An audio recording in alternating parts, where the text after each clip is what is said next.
تاکہ اہل علم ان پر بات کریں. کیا بعید ہے کہ کوئی صاحب علم میرے اشکالات کو دور کر دے, اچھا میرے سوالوں کا جواب مل جائے. السلام یعنی عیسیٰ علیہ السلام کے دوبارہ دنیا میں تشریف آوری کے حوالے سے غامدی صاحب کے افکار پہ جو منظر میں آئیں, کس طرح شائع و ضائع ہوئیں, اس پر ہم اس سے پہلے گفتگو کر چکے. لیکن بہرحال محدثین نے بالعموم ان کو قبول کی, ان کی دعوت پر بھی اور ان کی شخصیت پر بھی.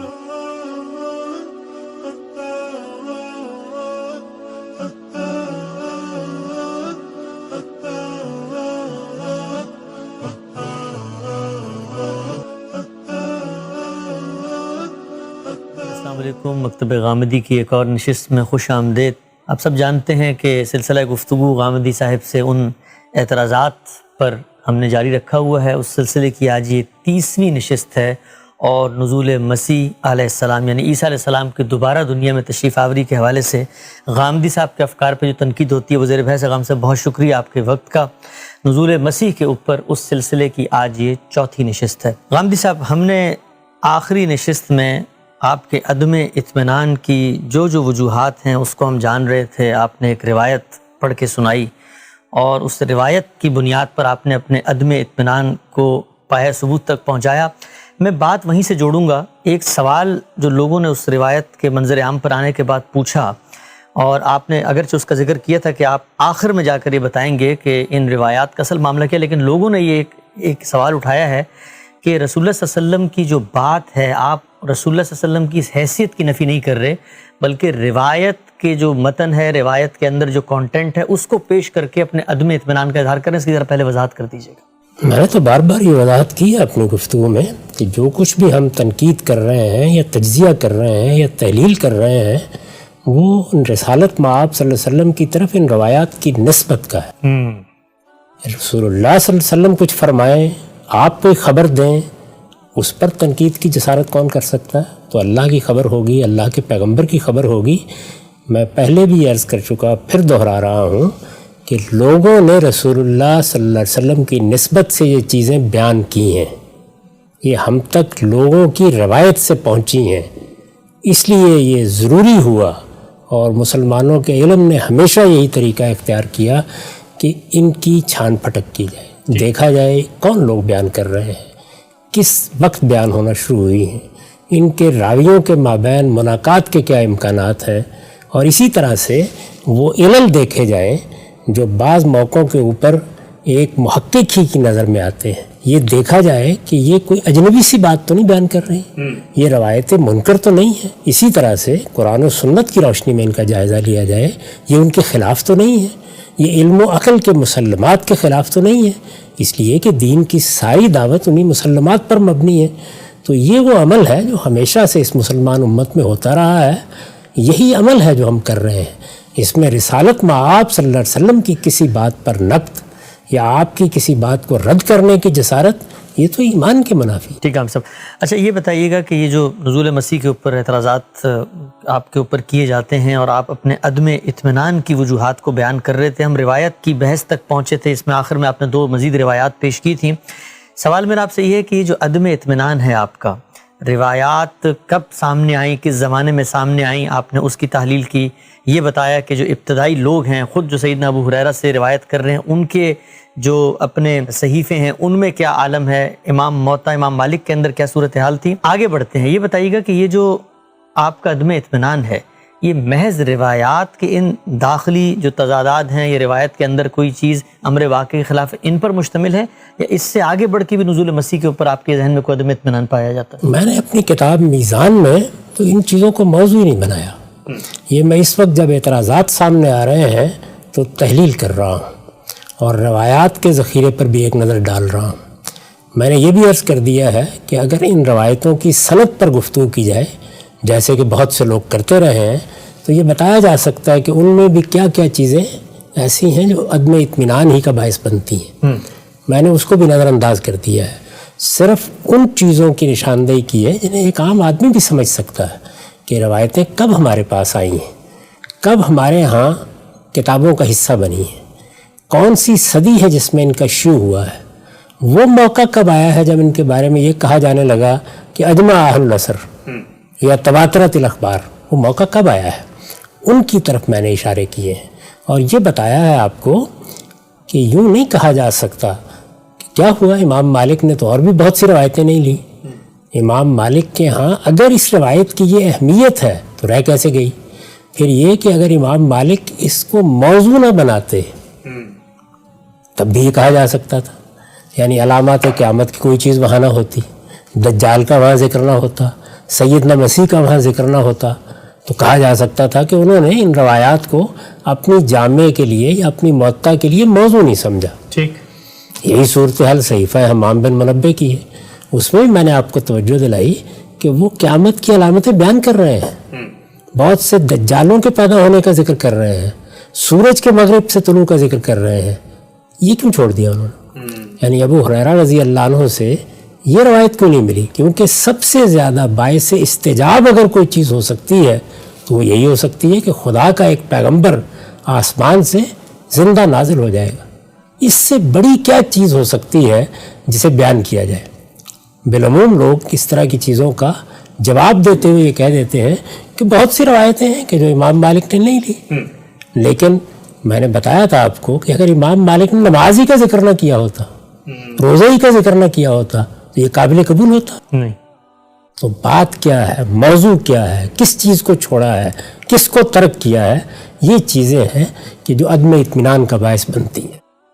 اس کے بعد پھر ہم نے خود روایتوں کے اندر دیکھا، یہ معلوم کیا کہ ان میں کس طرح وقت کی تعین کی گئی تھی، کیا زمانہ بتایا گیا تھا، اس وقت کیا کیا چیزیں کہی گئی تھیں، کیا وہ ہوئیں. بہت تحلیل کر کے ہم نے یہ دیکھا کہ اگر کسی پیشین گوئی کا معاملہ وقت کے ساتھ متعین کیا گیا ہو اور وہ وقت آ جائے اور وہ پوری نہ ہو تو کیا رائے قائم کرنی چاہیے اس کے بارے میں.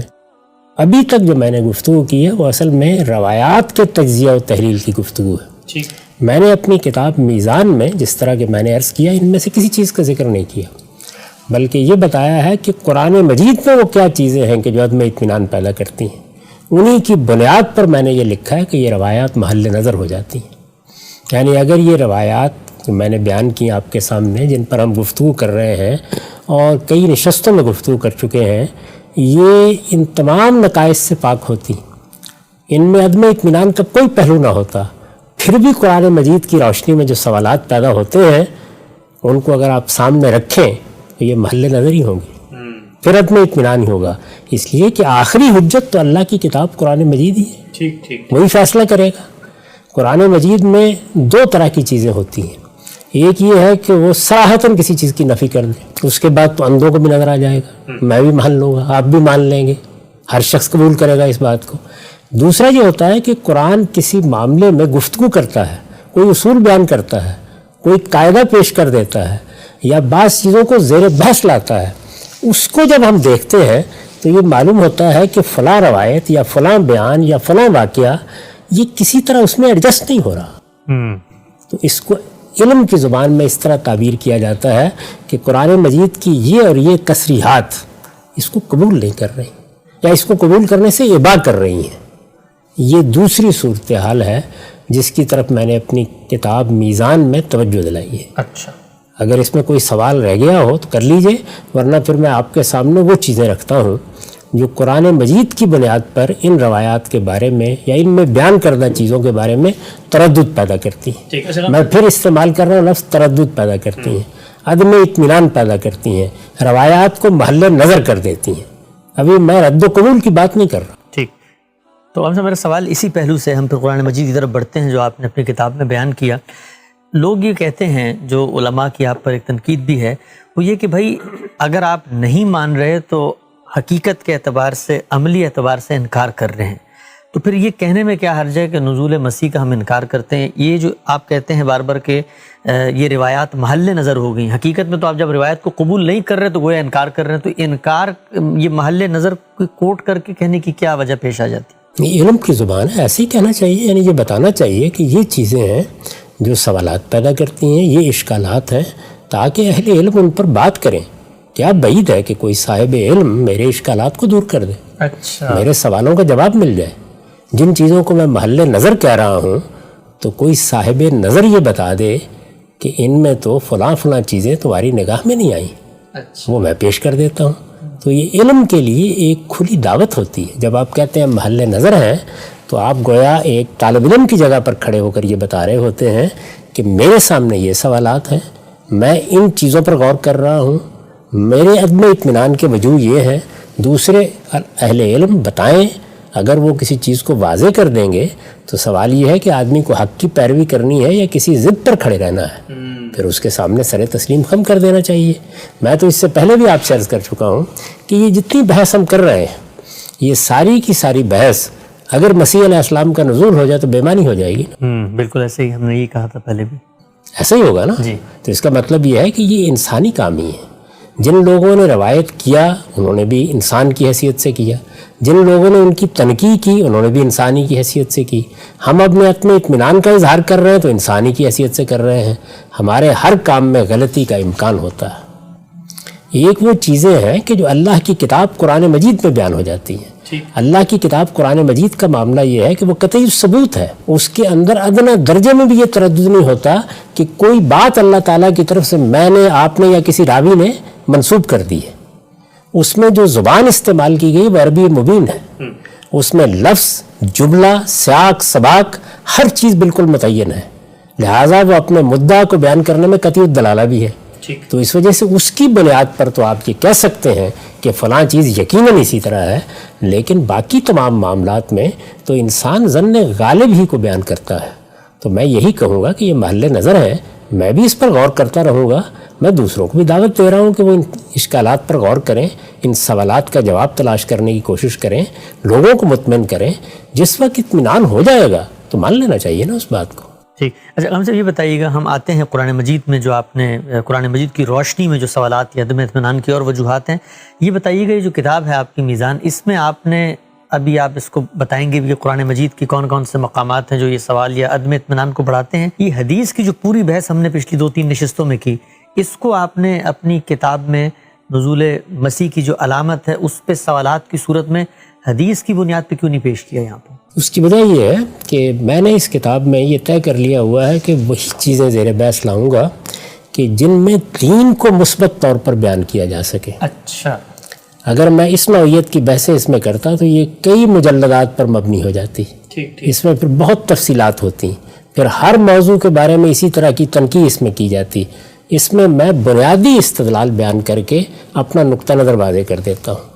باقی چیزیں یا میری کتاب برہان میں زیر بحث آتی ہیں, یا مقامات میں زیر بحث آتی ہیں, یا کسی موقع پر تعلیم تدریس کرتے ہوئے میں ان کی وضاحت کر دیتا ہوں, یا اس طرح جب سوالات کیے جاتے ہیں تب بتا دیتا ہوں کہ پس منظر کیا ہے, بات کہاں سے شروع ہوئی ہے, میں اس نتیجے پر کیوں پہنچا ہوں. تو یہ طریقہ میں نے اختیار کیا. ٹھیک ہے, ہم سب آگے بڑھتے ہیں. تو اب آپ بتائیے کہ جو کتاب ہے آپ کی میزان, اس میں آپ نے قرآن مجید کے کن مقامات کی روشنی میں نزول مسیح کا وہ تصور جو میں نے بالکل ابتدا میں پڑھ کے بتایا بھی تھا کہ امت کے اندر ایک رائج نقطہ نظر ہے, اجماع ہے اس کے اوپر, سب علماء مانتے ہیں, تو قرآن کے وہ کون سے مقامات ہیں, اور یہ آپ کا اپنا التفات قرآن مجید کی طرف کب ہوا کہ آپ قرآن کی روشنی میں عقیدے کا جائزہ لیں؟ میں عرض کر دوں کہ یہ کس باب میں ہے بحث, ایمانیات کا باب ہے.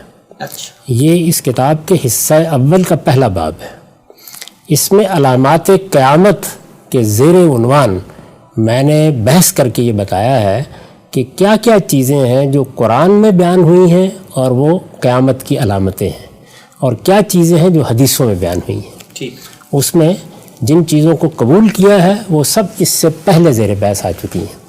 اس کے بعد میں نے ایک سوال اٹھایا ہے, اور وہ سوال یہ ہے کہ دو اور چیزیں بھی تو بیان کی جاتی ہیں, ایک ظہور مہدی اور دوسرے مسیح علیہ السلام کا نزول. ٹھیک. ان کو میں نے علامات قیامت میں یہاں شمار نہیں کیا. اچھا. یا بیان نہیں کیا. تو ظاہر ہے کہ مجھے یہ بتانا چاہیے کہ کیوں بیان نہیں کیا. مہدی کے ظہور کی روایتوں کیوں بیان نہیں کیا, اس کا جواب میں اس سے پہلے کی نشستوں میں دے چکا ہوں. نزول مسیح کے بارے میں نے کیا لکھا ہے. نزول مسیح کی روایتوں کو اگرچہ محدثین نے بالعموم قبول کیا ہے, یعنی محدثین بالعموم ان کو قبول کرتے ہیں, انہوں نے اپنی کتابوں میں لکھا ہے, اس کی تفصیلات ہم بتا چکے ہیں. یہ بخاری میں ہے, یہ مسلم میں ہے, یہ ابو داؤد میں ہے, یہ نسائی میں ہے, اور بہت سی کتابوں میں ہے. کس وقت آئیں, کس زمانے میں آئیں, کس پس منظر میں آئیں, کس طرح شائع و ضائع ہوئیں, اس پر ہم اس سے پہلے گفتگو کر چکے، لیکن بہرحال محدثین نے بالعموم ان کو قبول کیا ہے، محدثین میں ان پر جرا کرنے والے بھی ہیں۔ ٹھیک، ہم اس سے پہلے بتا چکے ہیں کہ خود جلیل القدر علماء میں سے بعض لوگ قبول نہیں کرتے، ان کے نام بھی لوگوں کے سامنے آ چکے ہیں۔ تو میں نے یہ عرض کیا ہے کہ محدثین نے بالعموم قبول کیا ہے، لیکن قرآن مجید کی روشنی میں دیکھیے تو وہ بھی محل نظر ہے۔ یہی الفاظ یہاں بھی لکھے ہیں میں نے، یعنی یہ اس کتاب کا آخری ایڈیشن میرے سامنے ہے، اس میں ان الفاظ کو ایسے ہی برقرار رکھا گیا ہے۔ میں نظر ثانی کرتا رہتا ہوں اپنی کتابوں پر، لیکن یہ اسی طرح ہے۔ نزول مسیح کی روایتوں کو اگرچہ محدثین نے بالعموم قبول کیا ہے، لیکن قرآن مجید کی روشنی میں دیکھیے تو وہ بھی محل نظر ہے۔ قرآن مجید کی روشنی میں دیکھیے، اب یہاں روایات کی تحلیل نہیں کی گئی، یہ جو باتیں اس سے پہلے 3 نشستوں میں بیان ہو چکی ہیں وہ زیر بحث نہیں آئیں، ان کو پس منظر میں رکھیے اور اس کے بعد دیکھیے کہ قرآن مجید کی بنیاد پر میں نے کیا سوالات سامنے رکھ دیے ہیں۔ اولاً اس لیے کہ مسیح علیہ السلام کی شخصیت قرآن مجید میں کئی پہلوؤں سے زیر بحث آئی ہے۔ اگر آپ قرآن کو پڑھیں تو ایسا نہیں ہے کہ مسیح علیہ السلام کا ذکر کہیں 1 دفعہ آ گیا، 2 دفعہ آ گیا۔ یہ دیکھیں آپ کہ سورہ مریم میں، سورہ آل عمران میں، سورہ نساء میں، سورہ مائدہ میں کتنی صورتوں میں مسیح علیہ السلام کی شخصیت زیر بحث ہے، مسیح علیہ السلام کی دعوت زیر بحث ہے، مسیح علیہ السلام کی پیدائش زیر بحث ہے، مسیح علیہ السلام نے کیا پیغام پہنچایا زیر بحث ہے، ان کے معجزات کیا تھے وہ زیر بحث ہے، ان کی قوم کا رد عمل کیا ہوا وہ زیر بحث ہے، اس کے بعد اللہ تعالیٰ نے ان کے ساتھ کیا معاملہ کیا اس کو بیان کیا گیا ہے، کئی پہلوؤں سے زیر بحث ہے۔ اولاً اس لیے کہ مسیح علیہ السلام کی شخصیت قرآن مجید میں کئی پہلوؤں سے زیر بحث آئی ہے۔ یہ بات ان لوگوں کو بتانے کے لیے ہوتی ہے جو بہت اطمینان کے ساتھ یہ کہہ دیتے ہیں کہ اس سے کیا فرق پڑتا ہے کہ فلاں چیز فلاں جگہ نہیں ہے۔ یعنی ایک موقع اور محل ہوتا ہے جس میں یہ سوال پیدا ہوتا ہے ہر شخص کے ذہن میں کہ اگر یہ سارا ذکر ہو رہا ہے تو پھر فلاں چیز کیوں بیان نہیں ہو رہی۔ جیسے میں نے موطا امام مالک کے بارے میں کہا، جیسے میں نے صحیفہ حمام بن منبہ کے بارے میں کہا، اس لیے کہ مسیح علیہ السلام کی شخصیت قرآن مجید میں کئی پہلوؤں سے زیر بحث آئی ہے۔ ان کی دعوت اور شخصیت پر قرآن نے جگہ جگہ تبصرہ کیا، ان کی دعوت پر بھی اور ان کی شخصیت پر بھی۔ روز قیامت کی ہلچل بھی قرآن کا خاص موضوع ہے، یعنی قیامت آئے گی، قیامت میں کیا ہوگا، قیامت سے پہلے کیا ہوگا، یہ چیزیں بھی قرآن مجید میں جگہ جگہ موجود ہیں، بلکہ یہ قرآن کا خاص موضوع ہے۔ اگر قرآن مجید کو موضوع کے لحاظ سے بیان کیجئے تو وہ کیا ہے؟ انذار قیامت۔ ایک جلیل القدر پیغمبر کے زندہ آسمان سے نازل ہو جانے کا واقعہ کوئی معمولی واقعہ نہیں ہے، یہ رفع یدین نہیں ہے، یہ ہاتھ کہاں باندھنے ہیں یہ اس کا ذکر نہیں ہے۔ ایسی چیزیں نہ ہو تو کوئی فرق نہیں پڑتا۔ ایک جلیل القدر پیغمبر کے زندہ آسمان سے نازل ہو جانے کا واقعہ کوئی معمولی واقعہ نہیں ہے۔ یعنی آپ کیا بتا رہے ہیں؟ ہم نے روایتوں میں کیا پڑھا؟ یہ کہ وہ آسمان سے زندہ زمین پر آ جائیں گے، لوگوں کے سامنے نازل ہوں گے، دمشق کے ایک منار پر نازل ہو جائیں گے، یہی سب کچھ سن چکے ہیں نا۔ یہ معمولی واقعہ ہے، لیکن موقع بیان کے باوجود، یہ دیکھیے پھر الفاظ پر غور کیجئے، موقع بیان کے باوجود وہاں پر بات آ گئی ہے سیدنا وہ مسیح، بات آ گئی ہے، ان کی دعوت زیر بحث ہے، ان کی شخصیت زیر بحث ہے، ان کا جانا زیر بحث ہے، یہ سب کچھ کے باوجود یہ مواقع پیدا ہو گئے نا۔ آپ خود سوچئے کہ اتنی بڑی خبر ہے اور یہی ہے کہ جس کو بیان نہیں کیا جا رہا، لیکن موقع بیان کے باوجود اس واقعے کی طرف کوئی ادنا اشارہ بھی قرآن کے بین الدفتین کسی جگہ مذکور نہیں۔ قرآن مجید کو آپ شروع سے لے کے آخر تک پڑھ جائیے، کسی ادنا اشارے کو بھی آپ نہیں پا سکتے۔ جن چیزوں کی طرف لوگوں نے اشارے کیے ہیں یا وہاں تلاش کیا ہے ان پر میں بعد میں گفتگو کروں گا، کوئی ادنا اشارہ بھی قرآن کے بین الدفتین کسی جگہ مذکور نہیں ہے۔ علم و عقل اس خاموشی پر مطمئن ہو سکتے ہیں؟ یعنی یہ بات کیا محض یہ سن کر قبول کر لی جائے گی؟ یہ کیا فرق پڑتا ہے؟ اللہ تعالیٰ جب چاہیں کسی چیز کو بیان کریں، جب چاہیں نہ بیان کریں۔ اب جب قطع کلامی میں صرف اس پہ لوگ یہ کہتے ہیں کہ اللہ تعالیٰ کی مرضی ہے، لا یسأل عما یفعل، اللہ تعالیٰ خود کہتے ہیں مجھ سے کوئی سوال نہ کریں، تو اگر اللہ کی مرضی ہے، اللہ تعالیٰ نے دستیوں اور کام اپنی مرضی کے مطابق کیے تو اس نے نہیں بتایا تو کیا مسئلہ ہوگا؟ کوئی مسئلہ نہیں ہوا، اللہ تعالیٰ نہ بتائیں، لیکن اللہ تعالیٰ پھر دوسری جگہ کیوں بتا رہے ہیں؟ ٹھیک ہے، یعنی پھر دوسری جگہ کیوں بتا رہے ہیں؟ اگر بتانا ہی تھا تو بتانے کا موقع تو اللہ کی کتاب تھی، ہمارا ایمان بنتا، ہم اس کو مانتے ہم دنیا بھر کو یہ بتانا تھا تو اس کی جگہ یہ تھی. اور اللہ تعالیٰ کے معاملے میں صرف قدرت کے پہلو سے سوال نہیں ہوتا. اللہ تعالیٰ نے اپنے بارے میں بتایا ہے کہ میں علی کل شیء قدیر بھی ہوں اور بکل شیء حکیم بھی ہوں، علیم بھی ہوں. یعنی میں ہر چیز کو ایک حکمت کے تحت بیان کرتا ہوں، حکمت کے تحت لوگوں کے ساتھ معاملہ کرتا ہوں. اپنی اس حکمت کو جگہ جگہ انہوں نے کھولا ہے. ایک عاقل آدمی، دین کا علم رکھنے والا آدمی یہ سوال کرے گا آپ سے. راویوں سے یہ سوال پوچھنے کا حق نہیں ہے مجھے. اگر رسول اللہ صلی اللہ علیہ وسلم بیان فرما رہے ہوں میرے سامنے، پھر تو ظاہر ہے کہ کوئی سوال ہی نہیں ہے، پھر تو سر تسلیم خم. راوی بیان کر رہے ہیں، یہ جو سوال میں کر رہا ہوں یہ ان سے کر رہا ہوں. تم آ کے مجھے بتا رہے ہو کہ رسول اللہ صلی اللہ علیہ وسلم نے یہ فرمایا تھا، اللہ تعالیٰ کی طرف سے یہ اطلاع ملی تھی، تو یہ اللہ کی کتاب میں خاموشی کیوں ہے؟ علم و عقل اس خاموشی پر مطمئن ہو سکتے ہیں. اس پر بھی دیکھیے میں نے جو الفاظ لکھے ہیں وہ کیا ہے، اسے باور کرنا آسان نہیں ہے. یعنی یہ اتنا آسان نہیں، اتنا سہل نہیں ہے کہ آپ یہ کہیں کہ خاموش ہو جائیے. سوال رہے گا، اور سوال بہرحال سوال ہوتا ہے. جب وہ حکمت کے بارے میں ہو تو اس کا جواب دینا چاہیے. پہلی بات یہ ہے جو میں نے لوگوں کے سامنے رکھی. ثانیاً اس لیے کہ سورہ مائدہ میں قرآن نے مسیح علیہ السلام کے ساتھ اللہ تعالیٰ کا ایک مکالمہ نقل کیا ہے. آپ سورہ مائدہ کو پڑھیے تو اس کے بالکل آخر میں پیغمبروں کی شہادت زیر بحث ہے.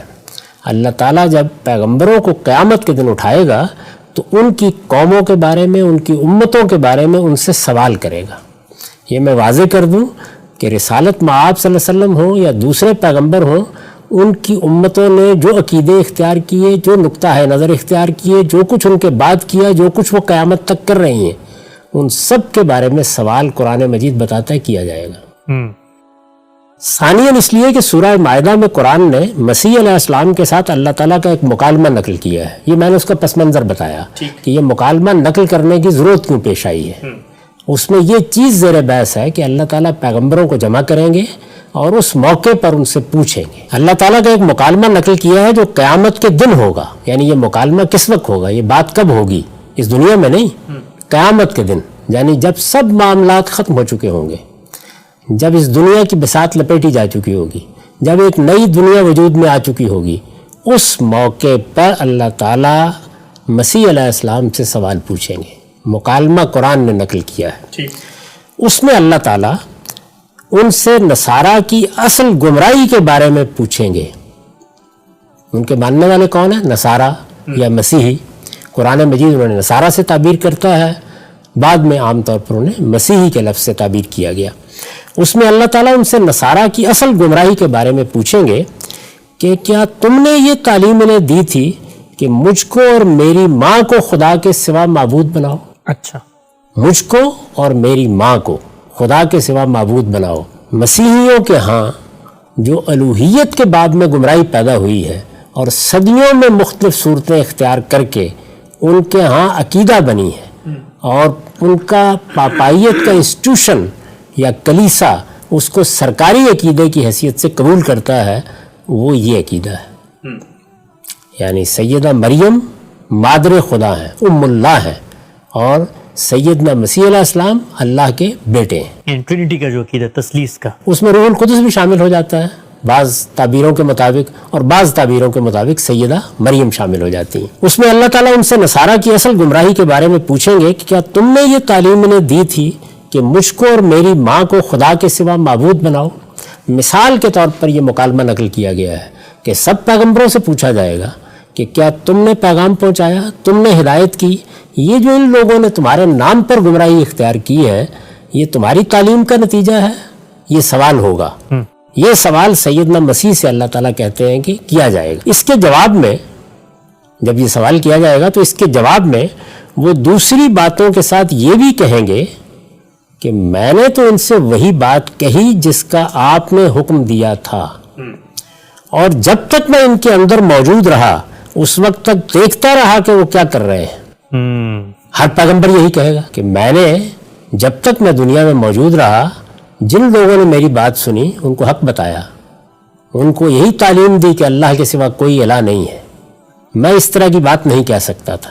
ظاہر ہے کہ روایت پیغمبر قائم کرتا ہے نا، یعنی وہ دعوت دیتا ہے، وہ پیغام پہنچاتا ہے، وہ کتاب حوالے کرتا ہے، تو اس کی طرف سے جو تعلیم دی گئی ہے اسی نے پھر آگے نسلاً بعد نسل منتقل ہونا ہوتا ہے، تو وہ اس کا حوالہ دے رہے ہیں اور یہ کہہ رہے ہیں کہ میں نے تو ان سے وہی بات کہی جس کا آپ نے حکم دیا تھا، اور جب تک میں ان کے اندر موجود رہا اس وقت تک دیکھتا رہا کہ وہ کیا کر رہے ہیں، یعنی میں نگران رہا ان کا، لیکن جب آپ نے مجھے اٹھا لیا تو میں نہیں جانتا کہ انہوں نے کیا بنایا اور کیا بگاڑا ہے۔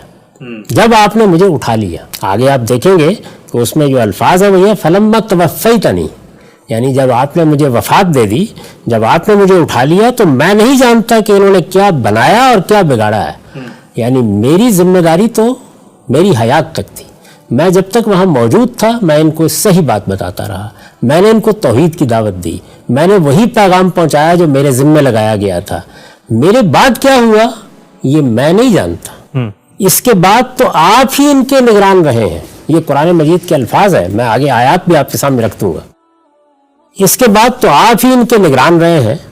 اس میں دیکھ لیجئے مسیح علیہ السلام اگر ایک مرتبہ پھر دنیا میں آ چکے ہیں، یعنی ایک مرتبہ وہ آئے اور انہوں نے آ کے یہ پیغام پہنچایا، یہ دعوت دی، اپنی امت کو صحیح تعلیم دی، حواریوں نے ان سے صحیح دین سیکھا، نسل بعد نسل وہ منتقل ہونا شروع ہوا، اس میں گمراہی پیدا ہو گئی، اس میں ضلالت آ گئی، اس میں انحرافات آ گئے، اب وہ آخری زمانے میں پھر آ گئے، تو آخری زمانے میں پھر آئیں گے تو حق بتائیں گے یا نہیں بتائیں گے؟ بتانا چاہیے، ایسا ہونا چاہیے نا۔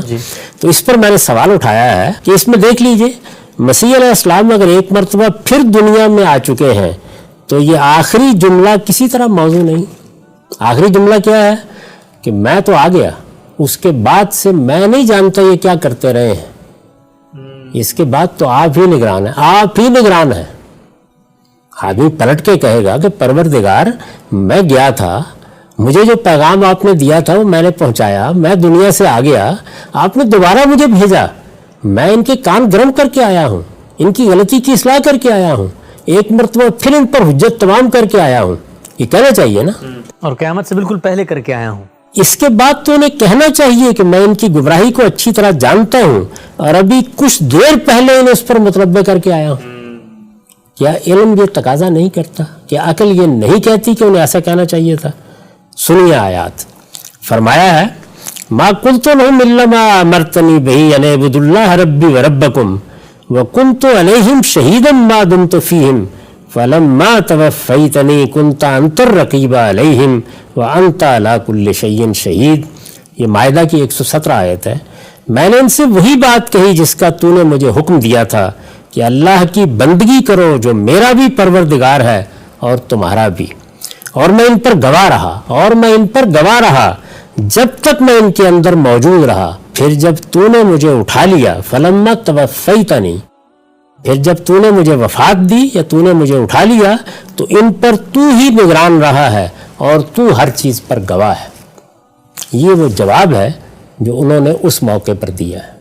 وہ پورا کا پورا مکالمہ بھی میں چاہتا ہوں کہ آپ سن لیں تاکہ ہر شخص کے سامنے رہے کہ سورہ مائدہ میں جہاں سے یہ بیان کیا جا رہا ہے وہاں پوری بات کیا ہوئی۔ یہ آیات شروع ہوتی ہے آیت 116 سے، وَإِذْ قَالَ اللَّهُ يَا عِيسَى ابْنَ مَرْيَمَ أَأَنْتَ قُلْتَ لِلنَّاسِ اتَّخِذُونِي وَأُمِّيَ إِلَٰهَيْنِ مِن دُونِ اللَّهِ قَالَ سُبْحَانَكَ مَا يَكُونُ لِي أَنْ أَقُولَ مَا لَيْسَ لِي بِحَقٍّ إِن كُنتُ قُلْتُهُ فَقَدْ عَلِمْتَهُ تَعْلَمُ مَا فِي نَفْسِي وَلَا أَعْلَمُ مَا فِي نَفْسِكَ إِنَّكَ أَنْتَ عَلَّامُ الْغُیُوبِ۔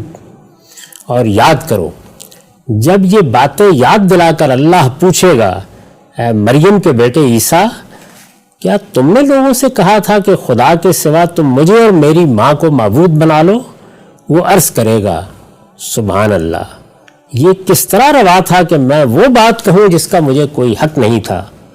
اگر میں نے یہ بات کہی ہوتی تو آپ کے علم میں ہوتی، اگر میں نے یہ بات کہی ہوتی تو آپ کے علم میں ہوتی، اس لیے کہ آپ جانتے ہیں جو کچھ میرے دل میں ہے اور آپ کے دل کی باتیں میں نہیں جانتا، تمام چھپی ہوئی باتوں کے جاننے والے تو آپ ہی ہیں۔ یہ انہوں نے جواب دیا ہے۔ اس کے بعد پھر وہ آیات ہیں جو میں نے آپ کے سامنے پڑھتی ہیں، یعنی ما قلت لهم الا ما امرتنی به ان اعبدوا الله ربی وربکم وکنت علیہم شہیدا ما دمت فیہم فلما توفیتنی کنت انت الرقیب علیہم وانت علی کل شیء شہید.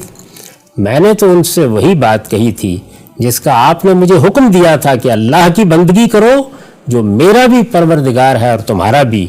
میں ان پر نگران رہا جب تک میں ان کے درمیان تھا. پھر جب آپ نے مجھے وفات دی تو اس کے بعد آپ ہی ان کے نگران رہے ہیں اور آپ ہر چیز پر گواہ ہیں. ایک ایک لفظ کو آپ دیکھیے کس طرح بول کر بتا رہا ہے کہ وہ اپنے دنیا سے رخصت ہو جانے کے بعد قیامت تک پھر کسی چیز سے واقف نہیں ہے. اور اس کے بعد پھر انہوں نے وہ دعا کی ہے ان تعذبہم فإنہم عبادک وإن تغفر لہم فإنک انت العزیز الحکیم. اب اگر آپ انہیں سزا دیں تو وہ آپ کے بندے ہیں، اگر معاف کر دیں تو آپ ہی زبردست ہیں، بڑی حکمت والے. یہ وہ مقام ہے جو یہ بتا رہا ہے کہ سیدنا مسیح علیہ السلام اگر دنیا میں آ چکے ہیں، دوبارہ آ چکے ہیں، قیامت سے پہلے آ چکے ہیں، تو سوال یہ ہے کہ انہیں یہ بات کہنی چاہیے. ان کا یہ جواب اور روایتوں میں جو تصویر سامنے آتی ہے کوئی مناسبت آپس میں نہیں رکھتی. روایتیں آپ کو بتا رہی ہیں کہ وہ آئیں گے، مسیحیت کی اصلاح کر دیں گے، خنزیر کو قتل کر دیں گے، صلیب کو توڑ دیں گے، گویا حجت تمام کر دیں گے، مسیحیت بحثیت دین ختم ہو جائے گی. یہ سب کچھ وہ اس موقع پر کیوں نہیں کہتے کہ پروردگار میں تو یہ کارنامہ کر کے آ رہا ہوں، میں نے تو آخری درجے میں ہر چیز واضح کر دی ہے. وہ یہ کہتے ہیں کہ جب تک میں ان کے درمیان رہا میں نے ان کو حق بتایا تھا، اس کے بعد قیامت تک کیا ہوتا رہا ہے وہ میں نہیں جانتا. یہ دو باتیں تھیں. ثالثاً تیسری ثالثاً اس لیے کہ سورہ آل عمران کی ایک آیت میں قرآن نے مسیح علیہ السلام کے بارے میں قیامت تک کا لائے عمل بیان فرمایا ہے. اب یہ دلچسپ چیز ہے، کسی پیغمبر کے معاملے میں اس طرح کی چیز آپ کو قرآن میں نہیں ملے گی. پیغمبر آئے، اپنی قوموں پر حجت تمام کی، اس کے بعد چلے گئے، ان کے واقعات قرآن بتاتا ہے کس طرح آئے، کیا کیا، کیا دعوت دی، کیا نتائج نکلے، پھر اس کے بعد وہ اپنے پروردگار کے حضور میں حاضر ہو گئے. مسیح علیہ السلام کے منکرین کے ساتھ کیا معاملہ ہوگا اور ان کے ماننے والوں کا کیا معاملہ ہوگا، قرآن قیامت تک کے لیے اس کو بیان کر رہا ہے. ثالثاً اس لیے کہ سورہ آل عمران کی ایک آیت میں قرآن نے مسیح علیہ السلام کے بارے میں قیامت تک کا لائے عمل بیان فرمایا ہے. یہ موقع تھا کہ قیامت تک کے الفاظ کی صراحت کے ساتھ، پھر دہرا رہا ہوں، یہ موقع تھا کہ قیامت تک، یعنی یوں نہیں ہے کہ 4 باتیں 5 باتیں بیان کر دی گئی ہیں یہ ہوں گی، قیامت تک کے الفاظ کے ساتھ بیان کی گئی ہیں، قیامت تک کے الفاظ کے ساتھ. یہ موقع تھا کہ قیامت تک کے الفاظ کی صراحت کے ساتھ جب اللہ تعالیٰ وہ چیزیں بیان کر رہے تھے جو ان کے اور ان کے پیرووں کے ساتھ ہونے والی ہیں. کیا بیان کر رہے ہیں؟ میں تمہارے پیرووں کو کیا دینے والا ہوں قیامت تک، اور تمہارے منکروں کے ساتھ کیا کرنے والا ہوں قیامت تک. یہ موقع تھا کہ قیامت تک کے الفاظ کی صراحت کے ساتھ جب اللہ تعالیٰ وہ چیزیں بیان کر رہے تھے جو ان کے اور ان کے پیرووں کے ساتھ ہونے والی ہیں، تو یہ بھی بیان کر دیتے کہ قیامت سے پہلے میں ایک مرتبہ پھر تجھے دنیا میں بھیجنے والا ہوں. یہ بہترین موقع تھا، یہ ہونا چاہیے تھا. اگر یہ فی الواقع ایک اطلاع تھی، چھپانے کی چیز نہیں تھی، اگر پیغمبر نے بتانی تھی تو یہاں قرآن مجید نے 2 الفاظ میں کیوں نہیں بیان کر دی؟ یعنی سیدنا مسیح کا بھی ذکر ہو رہا ہے، قیامت تک ان کے بارے میں کوئی خدا کی اسکیم ہے اس کا بھی ذکر ہو رہا ہے، تو پھر اس کا ذکر کیوں نہیں ہو رہا؟ آپ یہ کہتے ہیں ایک لفظ کی ضرورت تھی بس. یہ آیت آپ سنیں گے، یعنی اس میں پورا لائے عمل بیان کیا جا رہا ہے. جب سیدنا مسیح علیہ السلام نے حجت پوری کر دی، ان کو اٹھانے کا فیصلہ ہو گیا، اللہ تعالیٰ کہتے ہیں میں کیا کرنے والا ہوں، اور اس میں یہ نہیں بتا رہے کہ اب کیا کرنے والا ہوں، تمہارے بعد کیا کرنے والا ہوں، یہ بتا رہے ہیں قیامت تک کیا کرنے والا ہوں. ٹھیک. سیدنا مسیح کو آنا ہے تو یہ خاموشی کیوں ہے؟ اس کی کوئی وجہ سمجھ میں نہیں آتی. آپ میرے جملے دیکھ لیجئے، یہ ماننا آسان نہیں ہے، یہ باور کرنا آسان نہیں ہے، اس میں یہ سوال پیدا ہوتا ہے، کوئی وجہ سمجھ میں نہیں آتی. یہ اس بات کی طالب علمانہ دعوت ہے کہ لوگ ان چیزوں پر غور کریں اور عذرائے کرم سمجھا دیں. آیت یہ ہے، یہ سورہ آل عمران کی آیت 55 ہے. انی متوفیک ورافعک الیہ ومطہرک من الذین کفروا وجاعل الذین اتبعوک فوق الذین کفروا الی یوم القیامہ ثم الی مرجعکم فاحکم بینکم فیما کنتم فیہ تختلفون. میں نے فیصلہ کیا ہے کہ تجھے وفات دوں گا، فیصلہ کیا ہے کہ تجھے وفات دوں گا اور اپنی طرف اٹھا لوں گا اور تیرے ان منکروں سے تجھے پاک کروں گا اور تیری پیروی کرنے والوں کو قیامت کے دن تک ان منکروں پر غالب رکھوں گا۔ اندازہ کیے ہے نہیں، ایک ایک سٹیپ کو بیان کیا ہے۔ میں نے فیصلہ کیا ہے کہ تجھے وفات دوں گا اور اپنی طرف اٹھا لوں گا اور تیرے ان منکروں سے یعنی یہود سے جنہوں نے ان کو صلیب دینا چاہی، اور تیرے ان منکروں سے تجھے پاک کروں گا، یعنی یہ اب نجاست کا ڈھیر ہے، انہوں نے پیغمبر کا انکار کر دیا ہے تو میں الگ کر دوں گا، اور تیری پیروی کرنے والوں کو قیامت کے دن تک ان منکروں پر غالب رکھوں گا، پھر تم سب کو بالآخر میرے پاس آنا ہے۔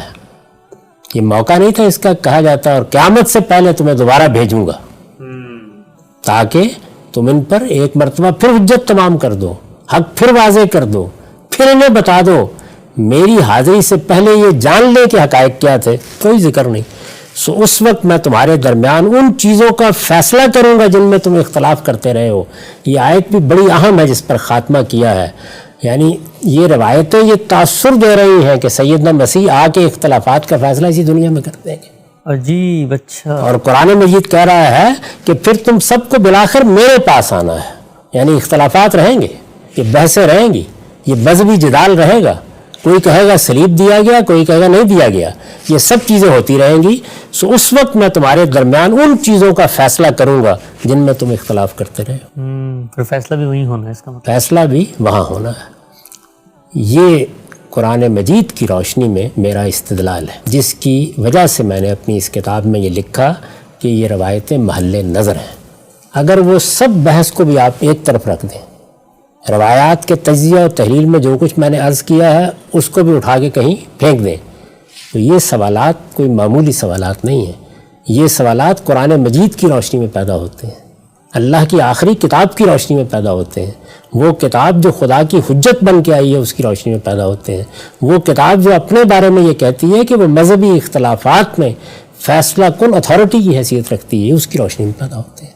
تو یہ میں نے سامنے رکھ دیے ہیں، ان کے بارے میں جو سوالات ہوں ان کا میں جواب دے دیتا ہوں، ابھی بہت سے مباحث باقی۔ خان صاحب، آپ نے بڑی تفصیل سے اپنے عدم اطمینان کی وجوہات کو بیان کیا۔ دلچسپ بات یہ ہے کہ جن آیات سے آپ استدلال کر کے اپنے عدم اطمینان کو واضح کرنے کی کوشش کر رہے ہیں، انہی آیات سے ہمارے جو علماء ہیں وہ آپ پر اعتراض کر کے سیدنا مسیح کی آمد ثانی کی دلائل پیش کرتے ہیں، اور بہت بڑی تعداد میں قرآن مجید کی آیات ہیں۔ جن آیات کو آپ نے پڑھا ان کے اوپر بھی ان کے سوالات ہیں، اور اس کے علاوہ قرآن مجید کے بے شمار مقامات ہیں، علماء کی تفاسیر میں موجود ہیں۔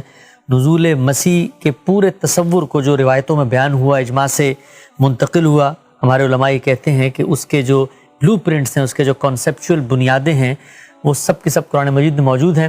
لیکن میں چاہوں گا کہ انشاءاللہ اگلی نشست میں بہت تفصیل سے آپ کے ساتھ وہ چیزیں زیر بحث لوں۔ ہمارا وقت یہاں پہ ختم ہوتا ہے۔ آپ کے وقت کا بہت شکریہ اب تک۔ بہت شکریہ۔